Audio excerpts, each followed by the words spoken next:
नमस्कार, श्री स्वामी समर्थ. मी Mrinal, kitchen queen Mrinal या मराठी चॅनलमध्ये तुमचे सहर्ष स्वागत आहे. तर आज मी खास तुमच्यासाठी घेऊन आले आहे श्रावण स्पेशल व्हेज बिर्याणी. चला तर मग रेसिपीला सुरुवात करूया.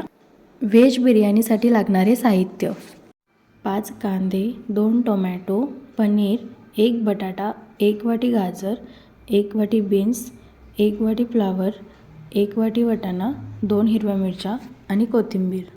बिर्याणीसाठी मी बासमती अर्धा किलो राईस घेतलेला आहे. तो पहिल्यांदा स्वच्छ पाण्याने 2-3 वेळा धुवून घ्यायचा.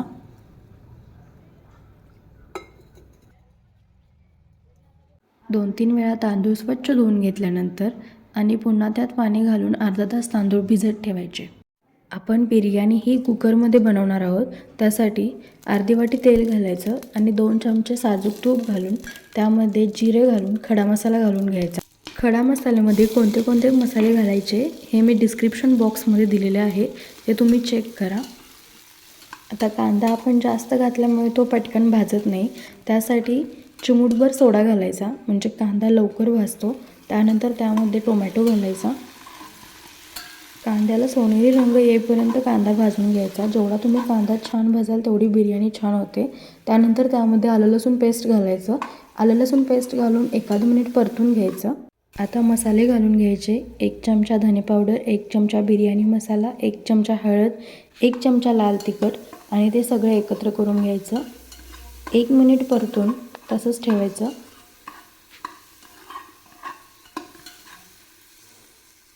आता त्यामध्ये 5 चमचे दही घालायचं. इथे तुम्ही फ्रेश दही वापरा.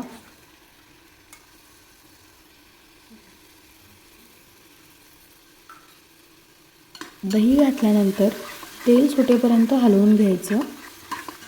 तुम्ही पाहू शकता छान असं तेल सुटलेलं आहे आपल्या मसाल्यांना.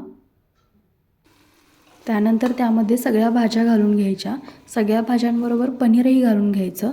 पनीर डायरेक्ट नाही घालायचं, पनीरला थोडं मॅग्नेट करत ठेवायचं. त्यासाठी पनीरमध्ये पाव चमचा हळद, पाव चमचा लाल तिखट आणि पाव चमचा बिर्याणी मसाला घालून 10 मिनिटे पनीर मॅग्नेट करत ठेवायचं आणि मग घालायचे. त्यानंतर 1 चमचा मीठ घालायचे. इथे मी 2 कांदे तळून घेतलेले आहेत, ते पण त्या भाज्यांमध्ये घालून घ्यायचं. कांदा पूर्ण नाही घालायचा, थोडा कांदा शिल्लक ठेवायचा, आपण भाताच्या वरती घालणार आहोत. भाज्या छान अशा एकत्र करून घ्यायच्या. त्यानंतर त्यामध्ये अर्धा तास आपण जो तांदूळ भिजत ठेवला होता तो वरून असा पसरवून घ्यायचा आणि त्यामध्ये केसर दूध घालायचे. असं पसरवून घालायचं सगळीकडे आणि त्यानंतर त्यामध्ये घालायचा तळलेला कांदा आणि कोथिंबीर आणि मीठ घालून घ्यायचं. मगाशी आपण 1 चमचा मीठ घातलं, ते भाज्यांसाठी घातलं. आता भाताच्या अंदाजाने मीठ घालून घ्यायचं. त्यानंतर इथे गरम पाणी घालायचं. पाण्याचं माप हे जर तुम्ही 2 ग्लास तांदूळ घेतलं तर 2.5 ग्लास पाणी घालायचं.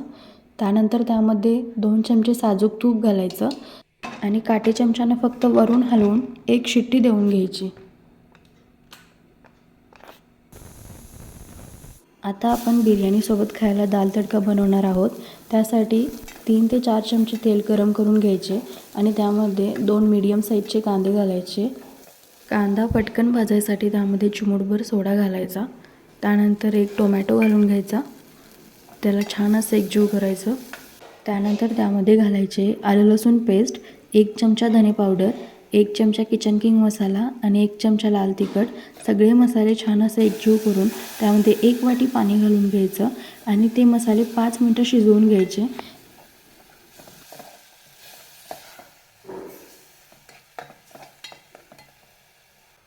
मसाल्यांना तेल सुटेपर्यंत ठेवून घ्यायचं. तुम्ही पाहू शकता छान असं तेल सुटलेलं आहे आपल्या मसाल्याला. त्यानंतर त्यामध्ये घालायची 1 वाटी शिजवून घेतलेली डाळ. तुम्हाला जर तडका पातळ हवा असेल तर तुम्ही पाणी घातलं तरीही चालेल. त्यानंतर चवीनुसार मीठ घालून तडका 10 मिनिट शिजवून घ्यायचा. कुकर थंड झाल्यानंतर कुकरचे टोपण काढून ठेवायचे म्हणजे बिर्याणी आपली छान मोकळी मोकळी होते. त्यानंतर तडका देण्यासाठी तडका पॅनमध्ये 2 चमचे साजूक तूप घालून घ्यायचं आणि 2 ते 3 लाल मिरच्या घालायच्या. तर इथे आपला दाल तडका तयार झाला आहे बनवून. तर इथे आपली व्हेज बिर्याणी बनवून सुद्धा तयार झाली आहे.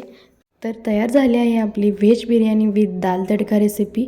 तुम्हाला कशी वाटली ही रेसिपी कमेंट करून नक्की सांगा आणि तुम्ही देखील ही रेसिपी नक्की ट्राय करून तुमचा अनुभव कमेंट बॉक्समध्ये शेअर करा.